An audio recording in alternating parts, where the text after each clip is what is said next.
In upholstery, a slip seat is an upholstered pad which is attached to the chair, usually by screwing it in from the bottom.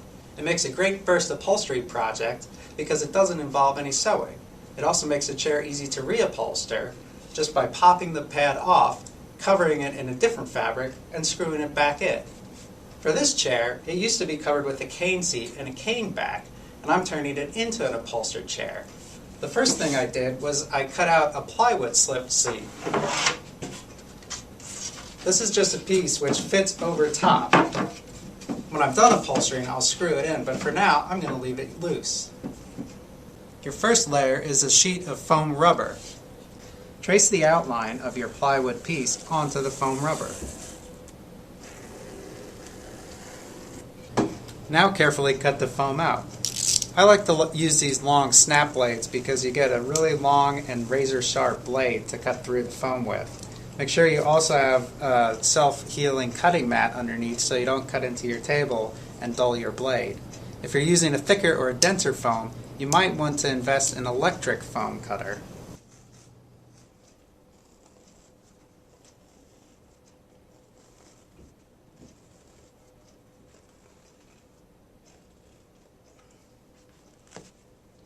Now I've attached the foam rubber to the plywood with a little bit of spray adhesive to keep it from shifting around.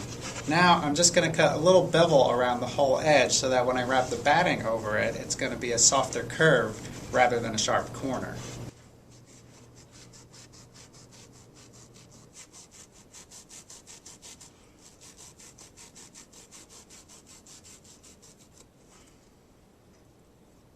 Batting is a soft, fluffy, fibrous material also found at upholstery, fabric, and craft stores. This is going to be wrapped around the whole thing, so cut out a piece that can cover your entire seat pad. It's going to be wrapped around to the back and stapled in place, so make sure when you're measuring your piece, you have enough to do that. Now I'm going to again use just a little bit of spray adhesive to lightly adhere the batting to the top of the foam rubber pad. That way it won't shift around as I pull it in place to staple it to the back. I have an upholstery stapler here, pneumatic powered, and some 1/4 inch long staples that go in it. I'm going to start by stapling the front, then the back, and then each side, one staple each. I'm going to staple as close to the edge as I can, and then I'm going to trim the batting when it's all done. And then each successive layer is going to be stapled a little further in. You'll see as I go along. You want the batting to be pulled snug, but not tight. Basically, you don't want any looseness in that could wriggle around, but you don't want it stretching or deforming the pad underneath it. Now with those stapled, I can now work my way from the center to each of the corners, and then I'll do the corners separate.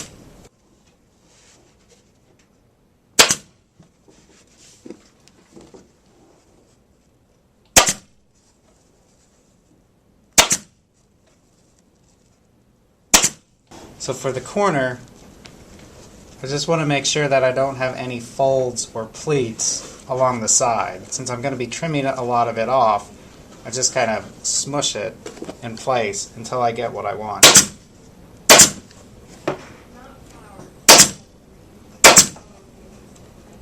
Once you're finished stapling your batting, you can trim away the excess batting. Trim it as close to the staples as you can. With your batting in place, you can now put a layer of muslin cloth over the whole thing. Staple it on just like you did your batting, starting with one staple in the front, the back, and then one on each side. Again, you want it to be snug, but don't pull it too tight. Place your staples just on the other side of the batting so that you're stapling straight into the wood and not through the batting. After you staple each of the 4 sides, you're going to work your way towards the corners, leaving the corners for the end because we'll have to put some pleats in so there's no folds on the sides.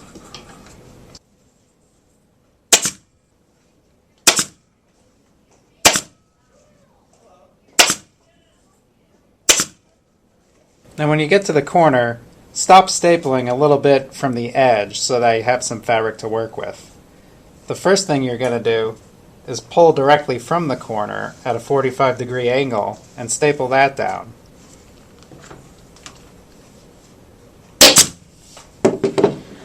Now, starting on one side,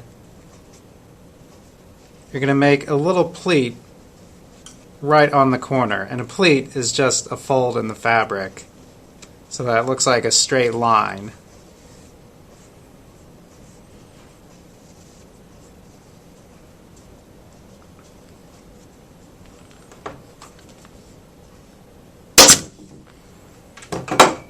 Now you basically have extra fabric here, or fullness, that you're going to have to work out.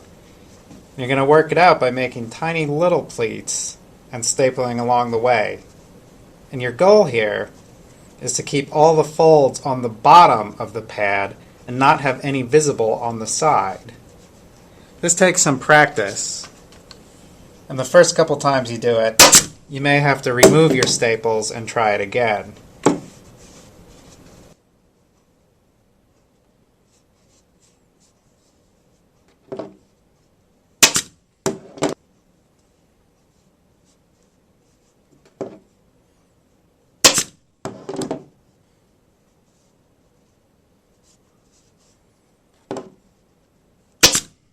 When you're happy with what you have, do the same for the other side. Try to make your initial pleat follow the same line as the pleat from the other side, so it just looks like a single line.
Once you're happy with your layer of muslin, you can trim the extra right up to the staples.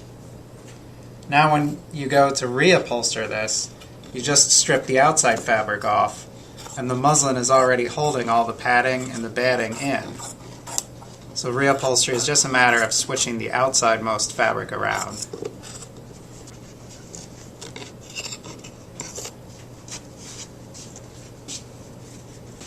When putting your final layer of fabric on, you want to make sure if there's any pattern or direction to the fabric that it's going the correct way. If you have a number of pads on your chair, you want the pattern to all be moving in the same direction. If it's up and down, usually a floral pattern will be growing upwards. When there's a repetitive pattern on it, you also want to make sure that you center or position any of the elements so that it looks like it was placed deliberately. For instance, with this pattern, this element looks like it wants to be centered, so the first thing I'm going to do is measure it out and lay it out so that it will hit in the exact center. When you're happy with how your fabric is laid over your pad, you can flip it over and start stapling it exactly the same way you did with your muslin. Remember, place the staples just to the outside of your muslin layer.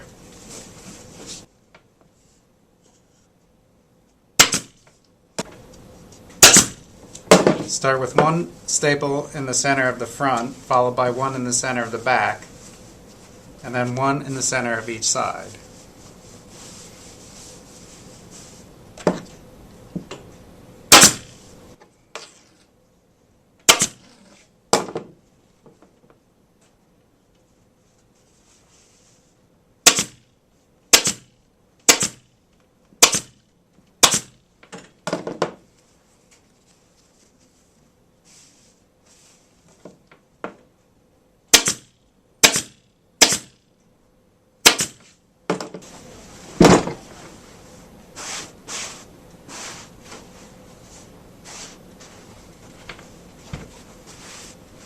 Check that it looks good before continuing on to do the corners.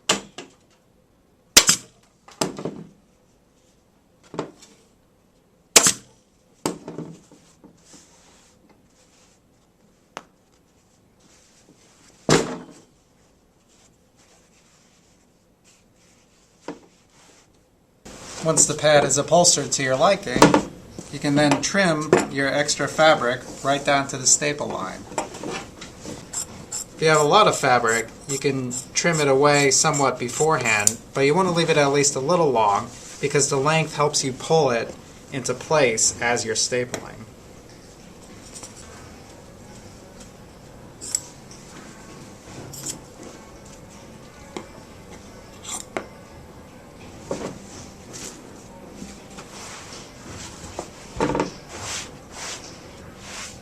So that's how to create an upholstered drop seat for your chairs. A great skill to keep you covered when you need to quickly change or alter the appearance of a chair that you have in stock to the design of the show you're doing.